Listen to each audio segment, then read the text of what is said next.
We have Rebecca Schaper with us today. Rebecca is a filmmaker and the author of an inspiring book called Roses to Rainbows, My Dog Gus in the Afterlife. Rebecca shares her experiences with pet mediumship, grief, and truly eye-opening spirit encounters with her beloved dog Gus. So let's get into our interview with Rebecca. I'd like to welcome Rebecca Schaper here with us today. This is a lovely lady that I met recently. We've had a lovely conversation even before this podcast started. Rebecca's here to talk about her book and her dog Gus, and she's going to share with us who she is, how she came to write the book, and the journey and what's come after this wonderful book that she wrote. Welcome, Rebecca. Oh, thank you so much, Anna. I have been looking so forward to this podcast.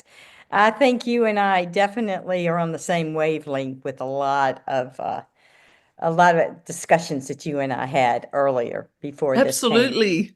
Yes, yes. So basically, I grew up in Atlanta, and I came from a family with a lot of addictions, alcoholism, mental health issues.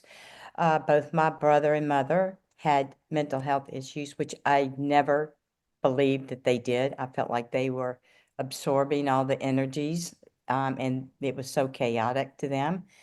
And sexual abuse, and there was and suicide. So fast forward, my brother left the home. He was homeless for 20 years, but I always knew he was alive. Always knew he was alive. So then, when we found each other through a miracle, we reunited, and he was the catalyst of the film A Sister's Call, which is my brother's name. I wanted to share who my brother was, that he wasn't, quote, this psychotic person, that he had a soul, and that he was a person that had so much love within him, but he just had absorbed all of the trauma as when he was growing up. And so it took 14 years to film, but it was a calling. I was like a vehicle. I didn't know anything about filming, but my brother was all about it. And it was the best thing in both of our lives that we both reunited during the filming process. He passed away 2012. Then, about a year later, I had another calling about writing a book, more spiritual about the film that I did, because the film is the backbone of the book. And I'm like, oh God, I don't know how to book. I mean, I had no idea how to do a film, but people came into my life. When you know you're aligned, people will walk in. I can tell your audience this. I'm going to backtrack here a little bit. You think you're going down one way, one path, but then the universe course corrects you and says, no, this is the way you're going, and you have to trust it. So fast forward, I said, all right. So through synchronicity and alignment, me and another author did a book about my brother, talking about the schizophrenia. And so that was 2015, it was published. Then that was it. And 2023, we adopted, well, yeah, we adopted, I wouldn't say we adopted, we got a dog from Hungary. And it was my daughter who gave us 10 minutes to make a decision on this dog that was on Facebook. And she contacted both my husband and I, and she goes, Mom and Dad, you have got to get this dog. And Jim and I are looking at each other, like, wait a minute, I mean, we've had a life without a dog for 7 years, and we were kind of enjoying it. We knew the responsibility. And she said, you've got 10 minutes to make this decision. So we're like, good grief. And then finally we decided, we just felt it within us. We decided that's what we're going to do. So we got Gus. He flew in from Hungary, and it was the best decision we ever made. Gus was my soul dog. He was my co-pilot. We did everything together. He knew me, I knew him. We spoke telepathically. we just knew each other. And then in 2023, he died suddenly at 6 years old. Broke my heart wide open. You talking about grief? It was worse than losing my parents, because both my parents died by suicide. It was worse than losing my parents. And it took me probably 8 months to really get my head above the water, to really be myself.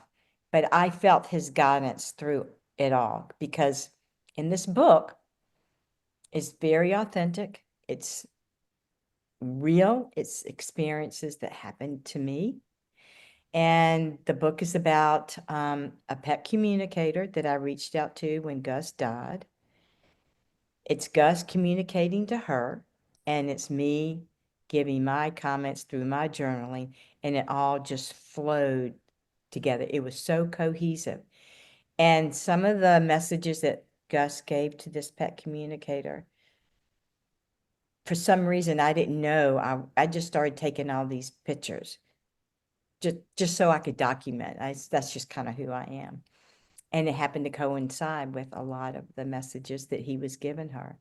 So illustrations are in the book, and it's not something that it's woo-woo. It's real. It's an experience that I went through. And one of the takeaways I would love for your audience to understand is, if they're aware, your pet will communicate to you. I mean, you just have to be aware. Even the most slightest little thing, you're like, what? That it just hits you. And, you're kind of like stunned. That's a message. Go how your body feels. If you feel like that sensation in your body, you're like, oh, wow. There are all types of senses. But my Gus was he was an incredible dog. He was a dog that we had a lot of past lives with. He and I had, yeah, I was it's just going to incredible. say that. I had a feeling past lives, the word past lives come into my brain. And I feel like maybe you were partners in past lives, or brothers and sisters, or who knows. But isn't that wonderful? Pets do communicate. I've got a lady here, her cat, her ginger Tom named Axel. He communicates with her all the time. I think I talked about him in one of my episodes. It was amazing. So it was wonderful to connect with you, and then to get that second experience of another person who truly connects through a pet medium with their pet. And then the pet connects to you through showing you different changes in the environment. Your awareness is amazing. I I would walk. One of his favorite things was chasing the ball, and wherever I would walk, I was grieving, and you have to go through your grief. I would see a tennis ball, but there's so many profound experiences and messages he relayed to me. One of them was that song "Over the Rainbow" Yes. by the Hawaiian guy. I would go into our bathroom, and I love music, so I'd pop on the music, and he knew the right timing. That song would come on. I mean, it came on 3 weeks ago, Over the Rainbow, and I knew that was him communicating with me, because we'd always see rainbows together when we'd walk on the beach. And on the cover, there's a rainbow. And there's a reason why I named the book Roses to Rainbows, because we were walking on the beach. I forgot when it was, when he was alive, but there was a rose that was sticking out of the sand. Who would have thought a rose would be sticking out of the sand? I mean, how random is that? I know. I didn't stick it in there, and no one else was on the beach. So, so he goes up to and smells it. And I realized that was the day of my birthday. So for me, the message I got for that, he's like, Mom, I'm smelling this rose for you. This is a rose to you. And the rainbow that's on the that's part of the title, and it's on the book, is because we saw rainbows together all the time. And I have some incredible pictures of him with the rainbow.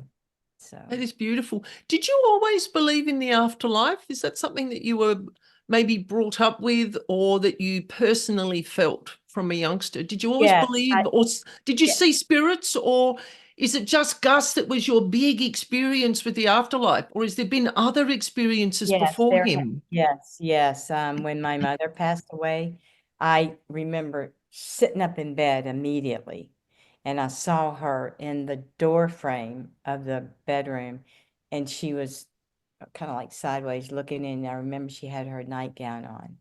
And I've had premonitions of other situations, but it didn't scare me. It just made me aware. But then now that Gus passed away, and in some of the other situations I had by doing the film and the second book, I got a lot of messages through that. So it all comes together. Yeah, it all comes together since of 20, no, excuse me, 2001, since 2001.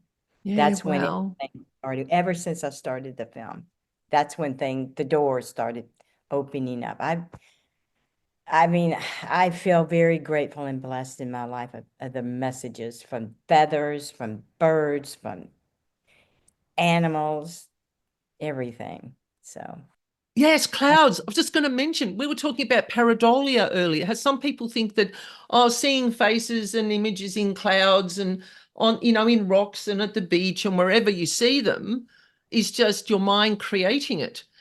I believe that it isn't, maybe 80% spiritual, 20% people are looking for something. They need some sort of confirmation. But your universal guides, your spirit guides, whatever you want to call them, they'll use our environment because this is where we live. It's very physical. They'll use physical structures in our environment. And when you're aware like you are, you'll pick it up and go, I was just thinking about that. I needed that confirmation. Do you feel that's the same?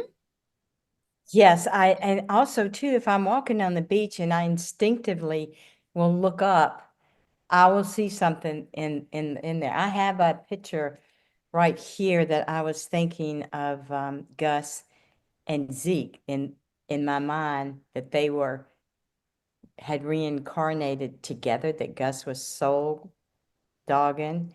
And this is I hope you can see it, but all of a sudden I looked up because I was thinking about this. I don't know, can you see the dog figure and the wings on the dog? I can see the wings, definitely. You Absolutely. Yeah, yeah. It does look like a dog's there, face. see right there is the face. Oh, And absolutely. You can see the snout and even the yeah, nose. yes. And those are kind of examples that are in my book. It's not something I'm pulling out of my rear end. I mean, No. and I know I'm kind of like hard to articulate because it's just so real. When you experience something like this, you you're just blown away, and you feel so grateful and blessed at You the are same indeed. time. Absolutely.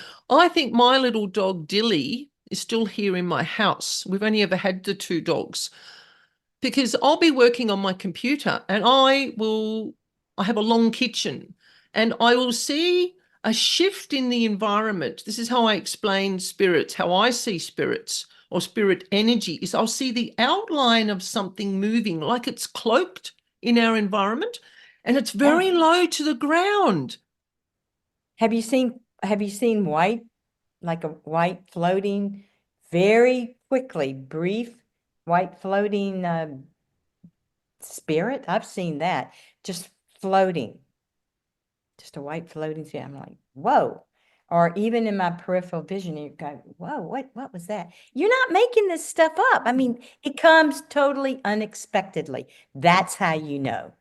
That's how you know. And I know when I've got different types of entities in my house because if they're dark, their energy is going to be denser and you'll see a black patch or a dark shadow like people talk about. But the dog was really interesting. I didn't tell any of my children because they were very connected to the dog and I didn't want to upset them to let them know that she was still here. But she doesn't want to go. Like she's just roaming around the house doing whatever she's doing. I don't see her. She gets on my bed sometimes. I feel something snuggle up to me. It's just beautiful. Oh, love that. Oh, But it's I was on an interview, or I was on a phone call with someone, excuse me, for another issue. And this lady's quite psychic. And she just went, "Have you got a dog?" And I went, "Oh, that's interesting." I went, "No." And she went, "Well, you've got a little orange dog in your house." And I went, that was a confirmation for me that it wasn't my grief making it up. right. Exactly. Not your grief making it up. And that's a huge point right there. It's not your grief making it up. The best way I can explain it just comes out of left field. It just comes and you're not expecting it. And No. that's you're not expect and that's the confirmation for me with the experiences. And Yeah. I love it. I just puts a big smile on my face. It does, doesn't it? Now, you used the term a moment ago called soul dog. So, do you believe that a dog can actually reincarnate into or connect to another animal to communicate with you? Or does Gus even need to do that? Because he can probably communicate with you directly. But you did use the term soul dogging. Would you like to explain that to the audience? Absolutely. Yes. Gus gives me messages separately, but how we got Zeke from the same breeder, um, no doubt that Gus can put his energy inside Zeke. Now, if Gus put his entire energy into Zeke, Zeke's circuits would just blow up. But one way we knew that Gus was soul dogging Zeke, when we brought Zeke home, actually, we got him the day my mother died by suicide. And it was 7 days prior to Gus's death. So there was some synchronicity right there. And he immediately went into the house and picked up Gus's favorite little toy, Oh. with lamb chop, the little lamb. He Yes. immediately picked that up. And we were like, oh my gosh. And another dog, Stella, which is my daughter's dog, would stay with us for a while. And here's another situation. Dogs can understand and they can grieve too. We brought her after Gus had passed away, and she came out in the yard and went out where they used to play, and she was howling for him. And Oh. oh yeah, it broke. I took a video. It just broke my heart. But I feel like also too, Gus was probably communicating to her as well. But that hey, I'm here. And she sensed him. He was around because it was really shortly after he passed away. But and there are other characteristics of Zeke that we see in Gus.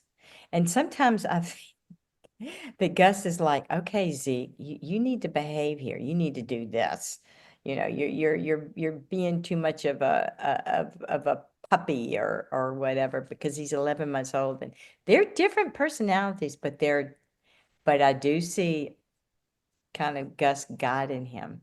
He's like he guided me through a lot of things that I was working on in during his during 2023 and 2024.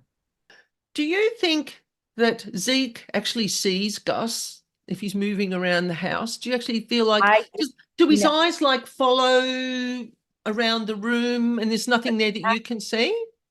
I definitely believe that because I was standing in my bathroom and he was playing with something. All of a sudden he stopped and he looked up above my head over like this over here and just stared. And there have been other incidences, but that one stood out the most. I was like, "Are you seeing Gus Seek? Is Gus in here?" I mean, it was like a stare that he's seeing something. And yeah, there have been other situations too.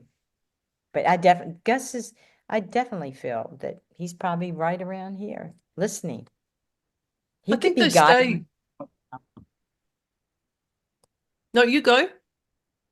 I was saying he could be guiding me right now because I asked him to come in and help me through this podcast if there was something he wanted me to say. And do you think that's possibly why Zeke might have been sort of very Yes, excited and very over animated and barking and couldn't sort of yes, settle? yes. You witnessed that, and I didn't really want to say a whole lot because I wasn't sure where we were going with this, but no doubt. Yeah, and no doubt. Yeah, that's wonderful. I believe pets stay. If they choose to stay, they stay. I've offered my little doggy many times, do you want to go and be with Poppy and Nanny? Because both my parents have gone. And there's just no response. So when she's ready, she'll come and let me know. And I was going to ask you, the soul dogging, I wrote this down while you were speaking. Do you think that dogs or other animals will do that sometimes so that they can experience the physical Yes, environment again? yes. Oh gosh, I just got goosebumps when you said that. Oh, woo. Okay. Gus was an old soul dog, Yeah. okay, when he, no doubt, old soul dog.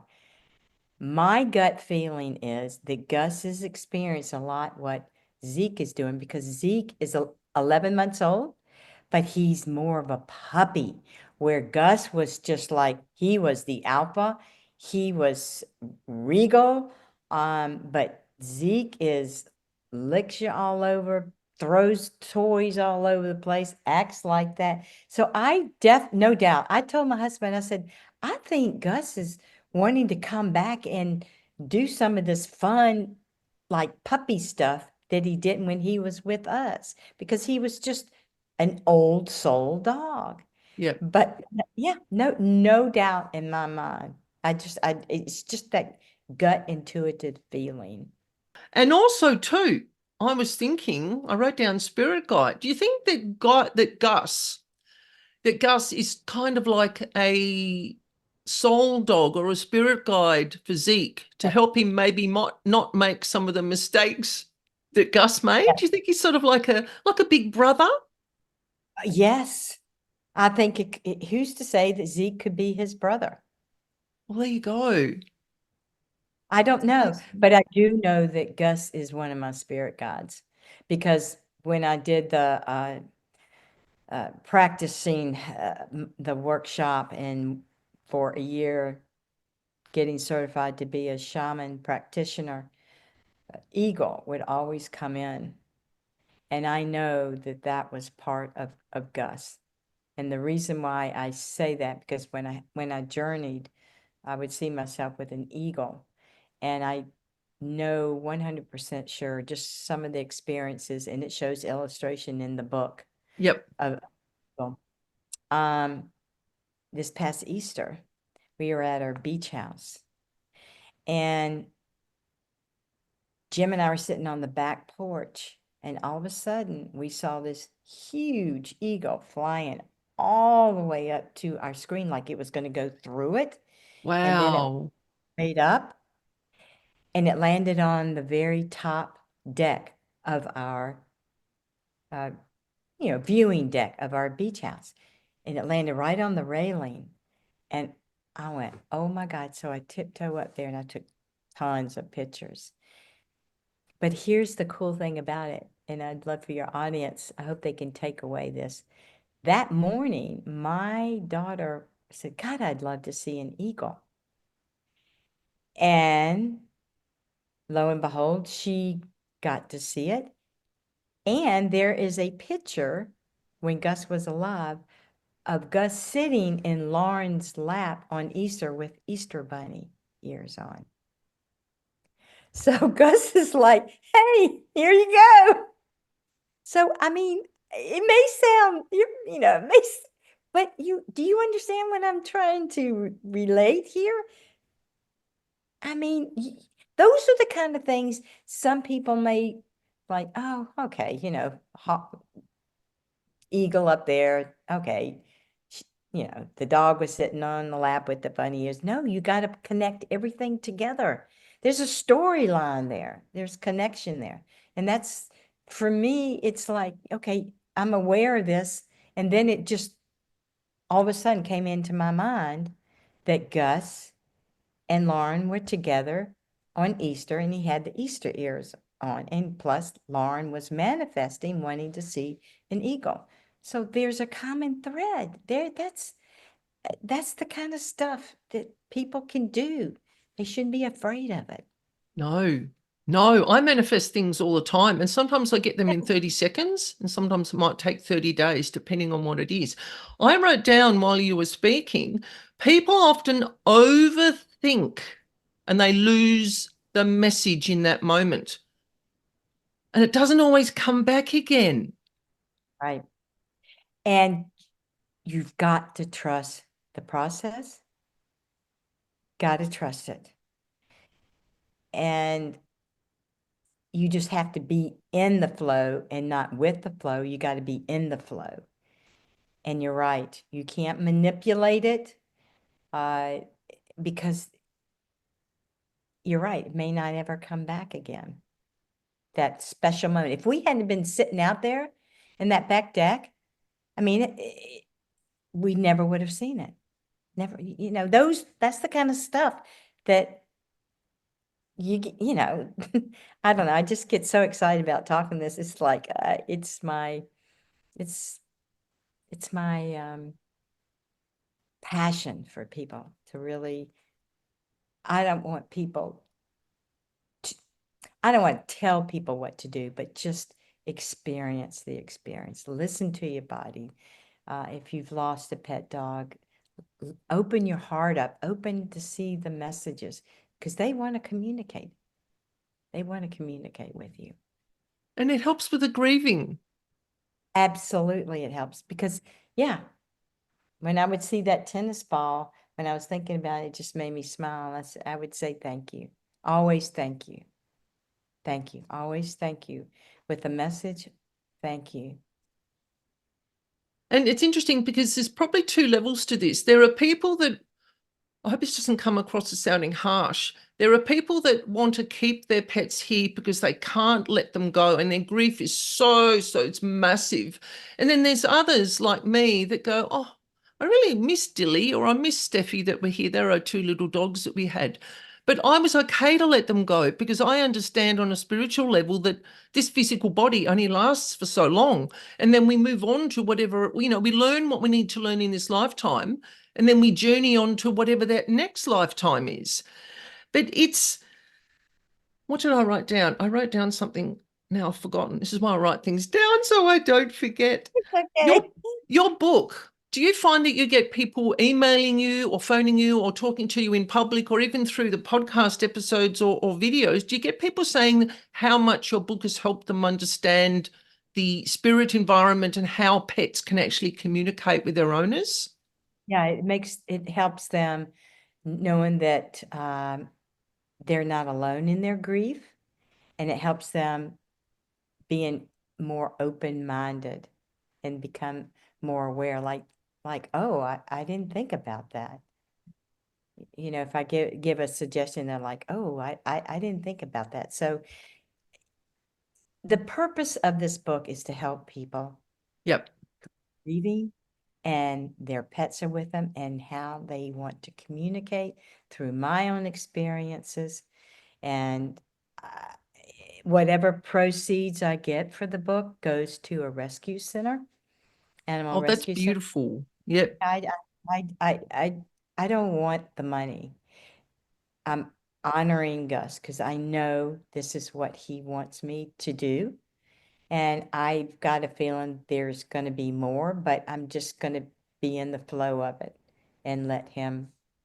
I'm going to keep moving on, but I know I'll be guided, if that makes sense. It is. It does indeed. It does. And what I just wrote down was you can enjoy your dog or your cat or your bird in the physical experience, but then you can still enjoy them in the spiritual experience as well.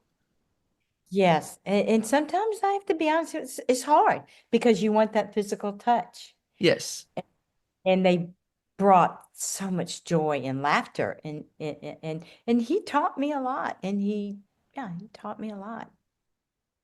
You'll Yeah. find this interesting is that my other little dog named Steffi, who was a Staffordshire Bull Terrier cross, she's not here. Like she is with my parents. And how I know that, this was really interesting. I just went to see a medium with a bunch of ladies one day, more for a afternoon tea of chat and just talking spiritual stuff. And all of a sudden she turns to me because my dad had passed away maybe 6 months ago. She turns to me and she went, "Your dad's here." And that made me sort of, a little bit sad. And then she went, "There's a little black dog with him." And I Ah, went, "Oh." Now that she didn't get a name, which is fine, but she described the dog. This woman didn't know me from bar of soap, as people say. I did not know her. None of my friends really knew about this dog. It was before their time. So that's cemented in my brain. And I knew that animal souls would go to heaven or wherever, mass consciousness or wherever it is that we go. But the dog chose to go to my parents, wanted to be with them because my dad was very much like to play with a tennis ball, throw the ball, bring it back, the fetch thing that they just love. And it made me feel happy. It didn't make me feel sad. It made me feel happy to know that Steffi was there with my dad. It I just, love that story. yeah. And me, and she didn't even know you, right? She No, didn't she know you. didn't even know me. I didn't even know her name when we got there. They gave me a brief rundown of this person. She had specific skills for mediumship. And I went, "Oh, this is interesting." This is in my early days of doing this sort of work, sort of in my 30s, but 20 odd years ago now. But I just found that fascinating is that she said, "Oh, this dog is this shape and this size and her ears sit this funny, weird way." And I went, "I know who Yeah, that is." yeah. I just love that because there's people like yourself and people like that medium are extremely gifted. They're here for their purpose and they know. And you're helping the mass consciousness to become more aware that we're not the only beings here, you No. know, and how we can communicate. And have you heard about the tapes called telepathy talks? No. Would you like to enlighten us? I haven't heard it all, but this is basically what they're about. It's about autism kids, and they're able to communicate with each other telepathically, even around the world. And there is a tape on there about how animals communicate telepathically. And it's a documentary, and this is like going gangbusters. So it's very fascinating. I think there's 7 tapes, Yep. but yeah, it's fascinating. We're learning so much today. There's just so much that we're There learning. is. There is so Yeah. much to learn. I mean, children or adults with autism, they're I don't want to say they're existing on another frequency. That's probably the wrong choice of words. They can tune into other frequencies of energy and information that your average person in the street is not ready to or just doesn't want to tune into. They're okay. So someone just said to me they're wired differently. I don't know who the someone is. I get these things that sometimes come to me, this voice that tells me things. They're wired differently. So I know I'm wired differently because I connect really, really well with the dark and the demonic entities, but not in a satanic way, in an understanding and a respectful way. And I understand them enough to be able to shift them out of people's homes without causing problems. You understand how they work. And I've owned that. So it's owning your skills. So there's probably so many more people out there with intuitive or pet medium or spirit medium or all these different skills, but they're too afraid to own who they are and to actually speak about it. I had a really nasty comment on Instagram the other day. I only post podcast episodes coming up and little videos and things. And I'm not going to share it because it was quite rude, but I'm like, why would you even bother? I mean, this must be the troll type people. But what sort of sad people can't open their minds to the possibilities that there is something around us other than what we can see, hear, feel, touch, taste? It seems very limited in thinking to me. I think it's fear-based, Yes. definitely fear-based. Yep. And probably fear from, I look at it at different levels, being trained in school, being trained with families, being trained with different types of religion. Now, I'm not against religion. People have their own way that they need to find their way to God or Jesus or the higher vibrations. But sometimes they can be really limited. I've spoken with some religious people who are like, you're the devil. You're working with dark entities. You know, you're a witch. You're the devil. I'm like, do I look like the devil? Do I talk like the devil? Like, seriously, I'm just your nicest lady next door. But I have this passion for understanding what other people don't want to understand. They want to make demonic entities fearful and angry and rageful. And this is, they're going to hurt you and kill you. And I'm going, well, you pump out that vibe into the environment through all the movies that we watch. These entities, they know how to trigger you to make the emotional food that they want, whether it be fear, anxiety, paranoia, whatever. So they'll give you what you want. They'll poke you. They'll scratch you. They'll, do whatever it is that there is their thing that they get their attention with. But if you come at them with respect and go, I see what you're doing. This is how I go into homes, is that I announce myself energetically. I don't remote view, as in seeing people's cushions or what them walking around the house. It's not how it works. It's asking permission of the energy guardian of the home to enter energetically. And I have a floor plan. I announce to the paranormal beings, I've been employed professionally to enter this home to do an energetic spring clean. And I'm asking you that you move out of this house. I'm going to And you remove say all it your with food source. confirmation. You say Yeah, it with and conviction. they know I'm coming and they will let me know beforehand. Sometimes they're upset, but I'm sorry, I'm being employed to do this. You're not going to be hurt or harmed in any way. Spirits, elementals, dark, demonic, cosmic, magic entities, deal with a lot of them lately. They're just moved out of the home. Some of them, they go to specific places. But the reason why I'm saying that is that I've owned who I am. And by owning it, I'm actually helping people, which is what Yes. you've done. You've not been afraid to say, my dog comes and talks to me through this medium. I see him around my house. You're what I call a way shower. You're showing people the way without fear of owning who you are. I'm getting all tingly. I'm getting in my soapbox here. Sorry, I'm going to shut up soon. But No, no, I love it. Go for it. it's Yeah. owning who you are. So important to go, right. Yeah. I'm gravitate towards dark entities. I gravitate towards spirit mediumship. I gravitate towards working with the galactic beings. Own it, because it's all part of our environment. Soapbox Ah, done. no, no, I thoroughly enjoy listening to what you're saying. You don't have to apologize because I hear you. I hear you loud and clear. I wish I lived in Hobart, Australia. I'd be right there with you all, just absorbing all the knowledge and just in the energy that with that group that you went to. I just, to me, it's fascinating. There's so much we can learn, There so is so much. much. And people go, oh, this site's haunted, that site's haunted. No, they're spiritual hubs where there's energy that attracts the spirits, and you get spirits coming from everywhere. I visited an old hospital on the west coast of Tasmania. And yes, there are children that passed away in this hospital because of diseases like scarlet fever and different things back in the mid 1800s. But there's also other children that come to be with Mm. spirit children. So this is all spirit children, not living.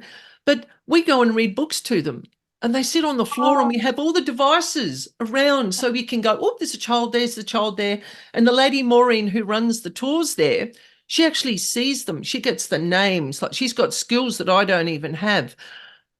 So it's a place of joy for these Yeah, spirit children to be acknowledged and recognized. So you're acknowledging Gus. I acknowledge the dark entities in a respectful way.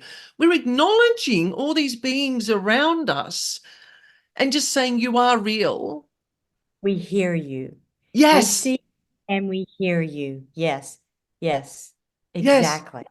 And that's probably why you were chosen to do this, because you opened up that door. And how beautiful is that? What a gift you've got to hone in, because you have just listening to you and tuning in, you had this very deep sense of true understanding of what is going on. I mean, to a very deep, deep level where some people would be afraid to go to because they're not dark entities. I mean, maybe they are, but it's not like they're going to come jumping on you because just like you said, you you go in, you're very you're you've got such conviction and you know who you are and they're not going to be harmed. And No. it's beautiful to hear that. I love it. It's It's mind just blowing. fascinating. Look, it's been wonderful. It's been so wonderful connecting with you today, Rebecca. And I feel like we're going to have conversations in the future. I know you can't be here in Hobart. I can't be in the US, but we can talk through Zoom. I love that. I'm all about it. Whenever, I'll leave it up to you and just ping me. You know how to get a hold of me, and I'll say, all right, let's do it. Because it's Love so it. nice to connect with people that just get it. They believe Yeah. it. They get it. They own it. And it's they just don't second guess. amazing. They're not afraid to talk about it. And they just speak their truth. That's it. They do. So where can people find your book? Amazon. And Wonderful. the name of the book is Roses to Rainbows, My Dog Gus in the Afterlife. And just know that if you feel resonated to buy the book and you really like it, I would love for you to write a review because that can get me up higher. And that way, all the proceeds can go to a rescue animal center. That's what it's all about. I don't want any money out of this. I'm doing it to give tribute to Gus, and Gus wants me to do this. So there you go. You are truly a beautiful soul, and I'm so glad the podcasting gods put us together. Like I'm Yeah, seriously. I know. And the microphone, right? Oh, the Our mic. microphone, that was my fault. I didn't have Oh, my it doesn't external matter. microphone. I knew it'd work out. It doesn't matter, but I just thought, oh boy. Oh, so Um, funny. Thank you, Rebecca. It's been thank wonderful. you. It's been great, and I really appreciate again you having me. You take care. You take care too, darling. Thank you.